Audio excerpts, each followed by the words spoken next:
My brother mocked my job in front of everyone at Thanksgiving while my dad told me not to embarrass the family.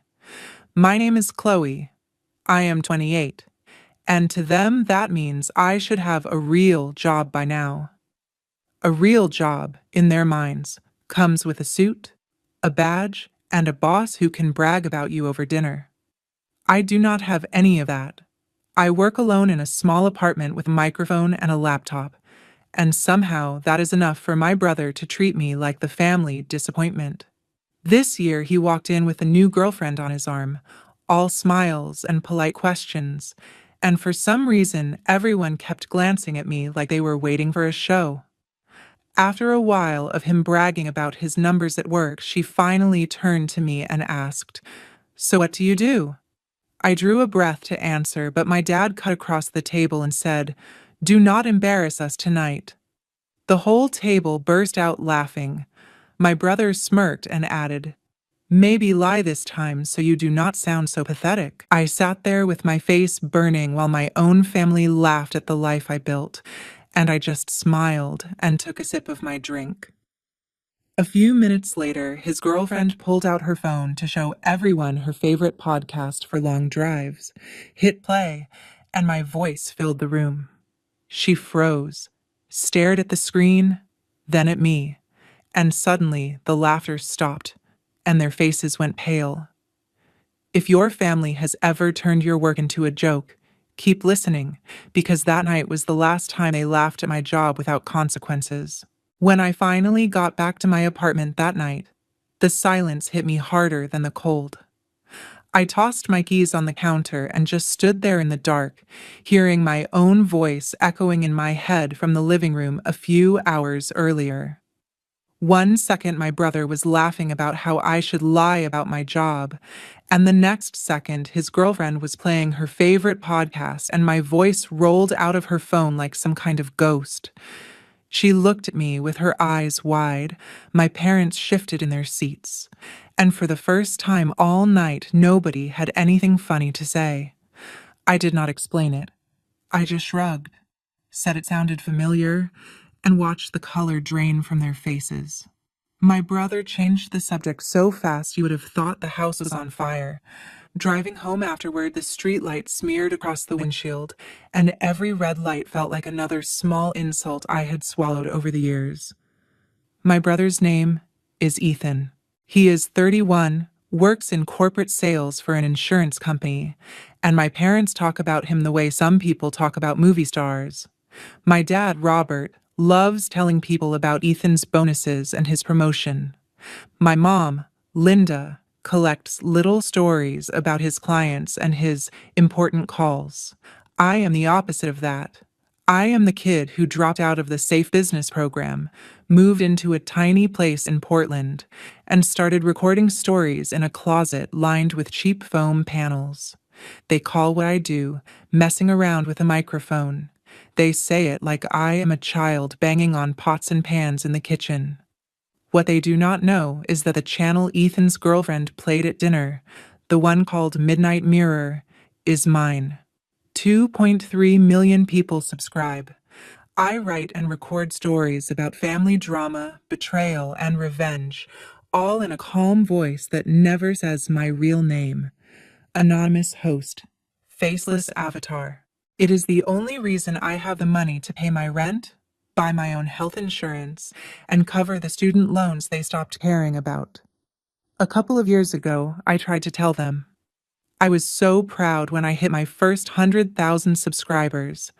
I showed them the analytics, the sponsorship proposals, the emails from listeners saying my stories helped them feel less alone. My dad laughed and asked when I was going to start looking for a real job instead of playing radio in my bedroom. My mom suggested I apply at the local bank as a teller. Ethan said, "Maybe you can put your podcast on your resume under hobbies." That was the night I decided they did not deserve front row seats to my life, so I stopped sharing anything real. At Thanksgiving, when my voice accidentally slipped into their perfect little bubble, it felt like the universe had briefly pulled back the curtain for them. They did not know what they were hearing, not fully, But they knew something did not add up. They knew I was not as small as the box they kept trying to shove me into. Standing in my dark kitchen with the fridge humming behind me, I realized I was done waiting for them to understand. I could not make them respect me, but I could decide what they got to see and what they did not. And maybe, just maybe, I could make sure that the next time they heard my voice, they would finally understand what they had been laughing at all along. The days after Thanksgiving, I did something I had never done before with my family. I went quiet on purpose. No follow-up texts asking if they got home safe. No little jokes in the group chat. When my mom sent a message about leftover turkey and how I should come by to pick some up, I let it sit unread. Instead, I poured everything into the life they refused to see. My mornings in Portland always start the same way. I wake up before the sun comes up, make a mug of cheap coffee, and sit at my desk by the window with a notebook. The city is still half asleep, and that is when the stories come easiest. I outline scripts, sketch out characters, and flip through emails from listeners who want me to tell their stories. People write from all over the world. A woman whose sister stole her inheritance. A man whose parents refused to acknowledge his wife for 10 years. A kid whose uncle mocked his art until it was featured in a gallery. I changed names, details, locations, but the feelings are always real. Around 9, I step into my little recording corner, pull the microphone in front of me, and let my voice turn strangers' pain into something structured and bearable. Calm, measured, almost soothing. You would never guess that the person speaking once went home from Thanksgiving with her jaw clenched so tight she gave herself a headache. That week, in the middle of the usual stream of listener stories and sponsor pitches, an email popped up with a subject line that made me blink. Exclusive series proposal from Emberwave Audio. Emberwave is a major podcast platform, one of the big ones that puts their logo on billboards and subway ads. I opened the email and read it twice. They wanted to develop a limited series with me under the Midnight Mirror brand about family expectations and the cost of being the disappointment. They had listened to one of my recent uploads about a girl whose parents mocked her career choice at a holiday dinner and said the response was huge.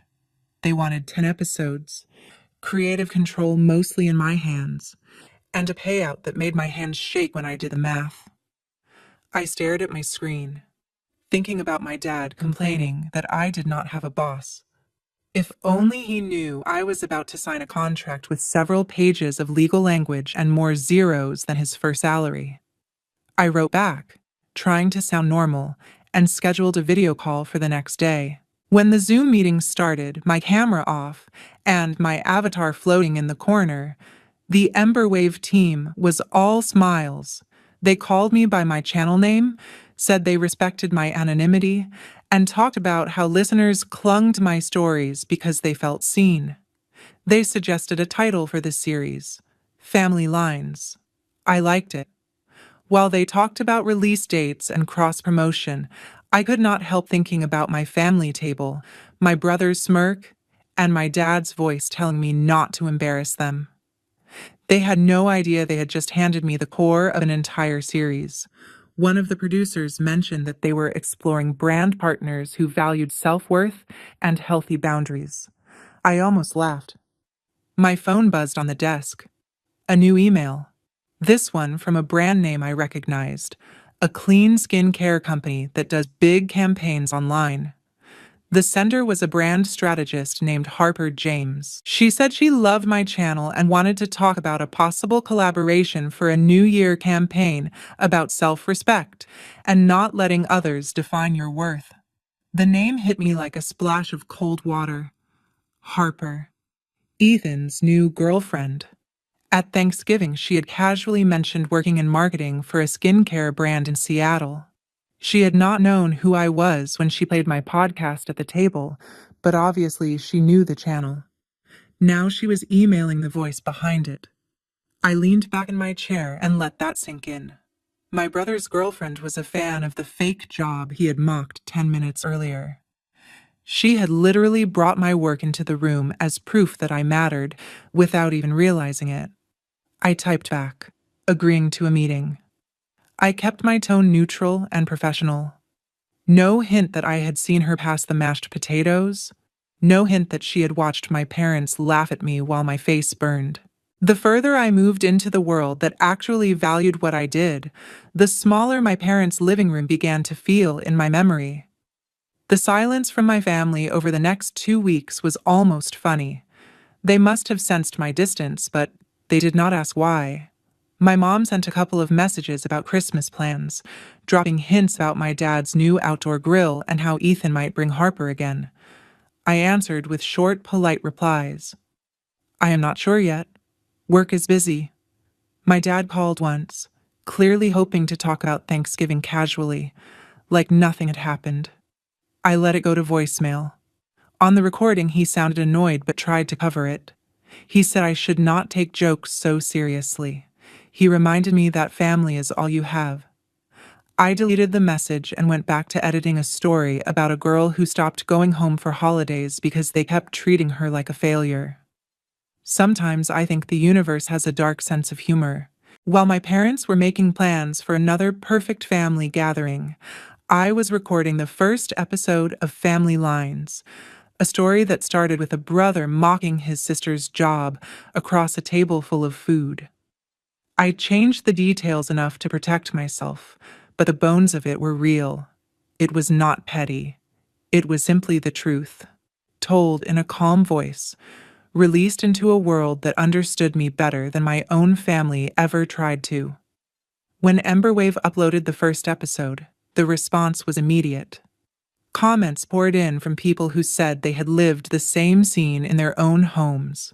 The episode made its way to Reddit, where someone posted about how satisfying it was to hear a narrator refuse to play the grateful black sheep role anymore. My listener numbers jumped. The skincare brand set a call for the following week.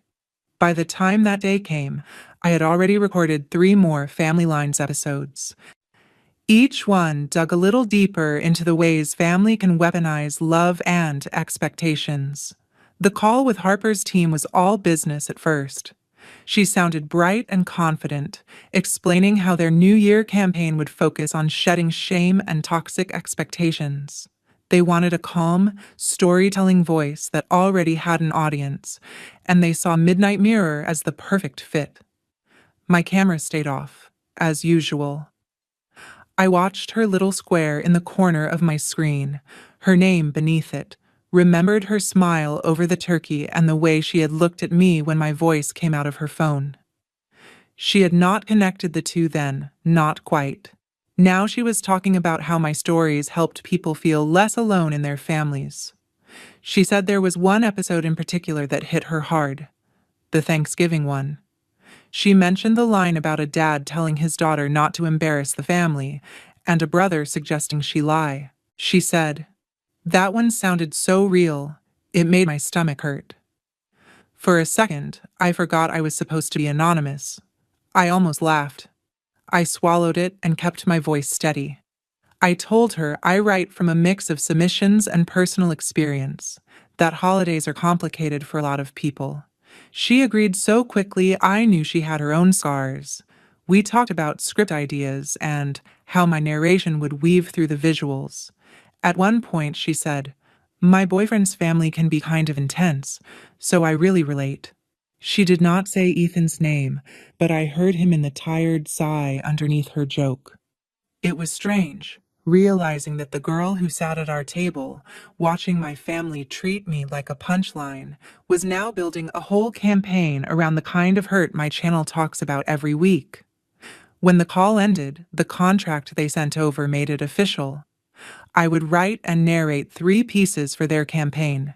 They would pay me more for those 3 scripts than my parents had ever earned in a year when we were kids. Emberwave would cross, promote the series and the campaign. It was the kind of thing people in my space dream about. I signed with a real pen even though a digital signature would have been fine, just because I wanted to feel it in my hand. As December rolled on, I barely looked up from my laptop. I recorded late into the night, My voice turned into a tool instead of a target. The Family Line series climbed the charts. The skincare campaign team sent me early cuts of the videos with my narration layered over close-ups of real people washing off makeup and writing down things they were letting go of, like shame and guilt, and the need to please everyone. The first time I heard my own voice say the word family over their logo, I thought of my dad telling me I was embarrassing them. My phone buzzed again. Another message from my mom asking if I was coming for Christmas Eve. She said Ethan and Harper would be there. My first instinct was to say no, to stay in my safe little apartment, eat takeout, and watch other people post about their perfect or not so perfect families. But there was a part of me that wanted to walk back into that living room with the full weight of my real life behind me. Not to rub it in, just to stop pretending I was still the failure they had built in their minds. I texted back that I would come for dinner. The night of the Christmas gathering, the house looked exactly the same. The same lights wrapped around the porch posts, the same wreath on the front door, the same smell of ham and cinnamon and pine when I stepped inside. Ethan was already there, in a pressed shirt, drink in hand. Harper stood next to him, a little more reserved than I remembered. My mom hurried over with a too bright smile. My dad patted my shoulder like he was doing me a favor just by touching me. They asked about traffic and the weather. Nobody mentioned Thanksgiving. Nobody mentioned the moment my voice had filled the room from Harper's phone. At the table, Ethan slid right back into his favorite role. He talked about his sales numbers and his clients, about how he was being considered for a bigger position next year. My parents soaked it up. At one point, he smirked and asked how my little online thing was going. My dad chuckled and said, "Still playing radio up in Portland." I was about to answer when Harper set her fork down, very gently, and looked straight at me. "Actually," she said, "I have been meaning to thank you." Her voice cut through the conversation so cleanly that even the TV in the living room felt like it got quieter. My mom frowned in confusion. Ethan looked between us. Harper went on, "Your voice has been saving my department for the past month." My dad blinked. "What?" She reached into her bag, grabbed the remote, and pointed it at the TV in the corner. I had noticed earlier that they had some generic Christmas movie playing in the background. Harper switched the input to a streaming app and pulled up the Emberwave homepage. Right there on the front banner was the promo for Family Lines, with the Midnight Mirror logo and a tagline about breaking free from toxic expectations. She hit the volume and pressed play. My own voice poured out of the speakers, calm and steady, saying the opening lines of the series. There was no mistaking it this time. No casual shrug, no pretending it just sounded similar. My mom's fork froze halfway to her mouth. My dad stared at the TV like it had personally insulted him. Ethan went pale, then red, then pale again. Harper muted it after a few seconds and said, "My company has been running a huge campaign this month using Chloe's narration. Her channel is one of the biggest on Emberwave right now. Our New Year numbers are already better than last year because of her stories." My mom opened her mouth, closed it again. My dad finally managed, "You mean that little show she does?" Harper shook her head. "It is not a little show. It is a business." She looked at Ethan, and there was something new in her eyes, something sharper. "Did you know your sister reaches millions of people a week? Did you know the story she told about a family mocking their daughter at Thanksgiving went viral?" Ethan stammered that he had not realized it was that big of a deal. He tried to laugh it off, saying it was just internet stuff. I let him talk for a second, then I spoke. "My channel paid for this year's taxes, my retirement account, and the down payment on a future house," I said. "It paid for the student loans you told me were my problem alone. It is paying me more for one series than you made in your first 5 years at that company, Ethan." The room went very quiet. I did not raise my voice. I did not have to. My mom whispered, "Why did you not tell us?" I looked at her, really looked, and saw panic and shame wrestling behind her eyes. Because the last time I tried, you laughed, I said. You told me to get a real job. Dad called it playing radio. Ethan told me maybe I could put it under hobbies on a resume. So I decided my work was not for you. It was for people who actually listened. My dad shifted in his chair. He started to say he had just been joking, that I was taking things too seriously again. Harper cut in before I could answer. She turned to Ethan. Is that how you talk about me when I am not around? Is that how you talk about my industry too? He sputtered. No, of course not. This is different. It is family. We just tease. Harper stared at him for a long moment, then looked back at the TV, where Ember Wave's logo glowed under my channel name. My boss knows who Midnight Mirror is, she said quietly. He told me last week that getting this collaboration was the best thing I had done all quarter. Your company is trying to pitch a partnership to us next year. Do you understand how bad it looks that you sit here and laugh at the person we are building campaigns around? My brother had no answer for that. My dad looked like he wanted to disappear into the carpet. My mom dabbed at the corner of her eye with a napkin. I felt a strange calm settle over me. This was not about revenge in the way they thought. I was not there to humiliate them. I was just finally letting reality have the floor. The rest of dinner limped along under a thick blanket of awkward silence. Harper barely touched her food. Ethan made a couple of weak attempts at small talk that went nowhere. When the plates were cleared and my mom brought out dessert, Harper stood up and said she needed some air. I followed her onto the porch. The cold hit my face like a wake-up slap. She crossed her arms and stared at the lights in the yard. I am sorry, she said, for what they said to you, for not saying anything at Thanksgiving. I shrugged. You did not owe me that, I said, even though a part of me had wanted someone, anyone at that table to speak up. She shook her head. I should have. She hesitated, then added, I knew something was off that night. The way they looked at you. The way Ethan laughed. Listening to your episodes afterward just made it worse. We stood there for a minute, our breath fogging the air. Finally, she said, I cannot be with someone who talks about people like that. Especially when my entire job is about telling women that their worth is not defined by anyone else. I knew what she meant before she said it. When Ethan came out a few minutes later to check on us, she ended it with a few steady, quiet sentences. She did not scream. She did not make a scene. She simply told him that his attitude toward me, toward my work, and toward his own privilege was not something she wanted to build a life around. He tried to blame it on his upbringing, on jokes that went too far, but she did not budge. Watching him flail for the right words, it hit me that he was finally feeling a fraction of what it was like to have your reality dismissed by someone you thought loved you. I did not feel sorry for him. Not exactly. But I recognized the look.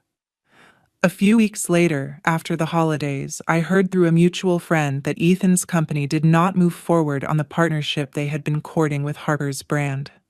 Apparently, when the agency asked Harper privately whether she trusted the team on his side, she did not exactly give him a glowing recommendation. He kept his job, but the promotion he had been bragging about quietly evaporated. Officially, it was because the company was restructuring. Unofficially, everyone knew that leadership had decided to push people who embodied the values they were selling, not undermine them at home. My dad never said a word about that. My mom never brought up Harper again. But the next time my channel released a new Family Lines episode, I saw 2 new subscribers come in with names that looked a lot like Robert and Linda. A few months passed. I moved into a slightly bigger apartment with an actual office instead of a corner in my bedroom. The Ember Wave series finished its run and got picked up for a second season. The skincare campaign won an industry award for storytelling, and they asked me to consult on their next one. I started running small online workshops teaching other creators how to build anonymous brands, how to protect themselves while sharing stories that mattered. Every once in a while, my phone would light up with a text from Ethan. He kept them short and casual. Hey, hope you are doing well. Do you have any advice for someone trying to build a personal brand? Think you could maybe introduce me to someone at Emberwave? I always answered politely, but I never gave him what he was really asking for. I told him there were plenty of free resources online. I suggested he start by listening more and speaking less. I did not offer to put my name on the line for someone who had only ever used it as a punchline. My parents, for their part, eventually sent a long email. My mom wrote most of it. She said they had listened to Family Lines. She said some of the episodes were hard to hear because they recognized themselves in the parents who brushed off their children's pain as sensitivity or drama. She apologized for calling my work a phase, for acting like love meant pushing me into a mold instead of supporting the person I actually was. My dad added a short paragraph at the end. He did not use the word sorry, but he admitted he had been wrong about what counts as a real job. He said he was proud that I was able to support myself doing something I created. I read the message twice. It did not fix the years of being laughed at. It did not erase the Thanksgiving where he told me not to embarrass them, but it was something. I replied and said I appreciated the apology. I told them I was open to staying in touch, but I needed them to understand that my life was not a project for them to evaluate anymore. I would visit when I felt ready, not out of obligation. I would share what I wanted to share, not what they demanded. They said they understood. Maybe they did. Maybe they did not. What mattered was that I finally believed it myself. The strangest part of all of this was how many people heard the shape of my story without ever knowing it was mine. Under every Family Lines episode, thousands of comments stacked up. People wrote about getting mocked for majoring in art, about being told their small businesses were just hobbies, about sitting at tables where everyone praised the kid with the office job and ignored the one who built something on their own. They thanked me for putting words to something they had never been able to explain. They said things like, "Hearing this makes me feel less crazy. It was not just me. That was the point." My revenge was never really about making my brother lose a girlfriend or a promotion. Those things happened as a natural consequence of who he chose to be when he thought there would never be a price. What I wanted, more than anything, was to stop living as the ashamed version of myself they had written. I wanted my work to be real, not because they finally saw it, but because I did. If you have ever had someone laugh at your dreams across a table filled with food, if you have ever been told to lie about who you are so you do not embarrass the people who are supposed to love you, you already know how heavy that fork can feel in your hand. Here is what I learned. You do not have to convince them. You do not have to drag them to understanding. You build the life that makes sense to you. You surround yourself with people who see you clearly, and you set boundaries with those who refuse. Sometimes, life will line things up so that the people who mocked you are forced to see exactly what they were laughing at. Their faces might go pale. They might lose things they thought were guaranteed. That is not your job to manage. Your job is to keep telling your story in whatever form that takes, and to remember that their inability to see your value does not erase it.